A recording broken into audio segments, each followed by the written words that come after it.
যে ওদের রাজনীতির যে জায়গাটি সেটি হচ্ছে, দেখুন আমরা কিন্তু সাম্প্রতিক গত কয়েক বছর ধরে বলছি, এবং বিশেষ করে একটু লক্ষ্য করবে যে গত বছর একটি গণসমাবেশের আবেদন করেছিল মেট্রোপলিটন পুলিশের কাছে বা সিটি কর্তৃপক্ষের কাছে জামাত একটি জনসভা করার জন্য, গত বছরের জুন মাসে 2023 জুন মাসে।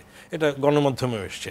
ওই রকম সময় কিন্তু গণমাধ্যমে আরেকটি রিপোর্ট এসছে, একটি গোয়েন্দা রিপোর্ট, যেটি মাননীয় প্রধানমন্ত্রীর কাছেও দেওয়া হয়েছে জামাত সম্পর্কে। সেখানে ছিল যে গত 15 বছর ধরে, বিশেষ করে 2008-এ নির্বাচনের পর থেকে তারা ভেতরে ভেতরে নিজেদেরকে সংগঠিত করেছে। এবং আমরা গত কয়েক বছর ধরে যে আলোচনাটি করছি যে তারা এখন সর্বত্র রয়েছে।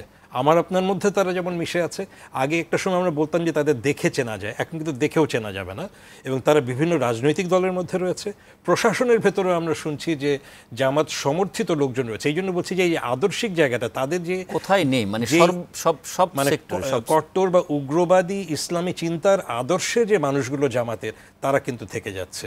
এবং তারা কিন্তু, এটা আমরা ভুললে চলবে না যে এই প্রস্তুতিটা নিশ্চয়ই তাদের অনেক আগে থেকে ছিল। কারণ আমরা এই যে নিষিদ্ধ করার কথা, এটা কিন্তু অনেক দিন ধরে বলছি।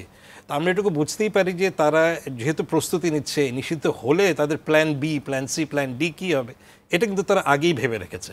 কাজে আমাদের আত্মতুষ্টির কোনোই সুযোগ নেই যে তাদেরকে এখন নিষিদ্ধ ঘোষণা করলে আইনগতভাবে তারা চুপচাপ বসে থাকবে। তারা আন্ডারগ্রাউন্ডে যাওয়ারও দরকার হবে না। তাদের সমর্থক গোষ্ঠী, তারা কিন্তু ওই গোয়েন্দা রিপোর্টই আছে যে তারা তাদের যে দাওয়াত বলে, যে যেভাবে তারা সংগঠিত করে, বিশেষ করে নারী কর্মী এবং পুরুষ কর্মী, তাদেরকে তারা সংগঠিত করেছে গত 15 বছর ধরে। আমরা কি তাদের বিরুদ্ধে সংগঠিত হয়েছি গত 15 বছর ধরে? হইনি। কাজে আমাদের কিন্তু একটা সামনে বড় যুদ্ধ আসছে। এবং যারা আমরা এই দাবিটি করছি, সরকারের কাছে আপনাদের মাধ্যমেও সে দাবিটি জানাতে চাই যে আমরা যে জামাত শিবিরকে নিষিদ্ধ করার দাবি জানাচ্ছি, সবসময় জানিয়ে এসছি, চিহ্নিত লোকজন কিন্তু আছে যারা এটা করেছে।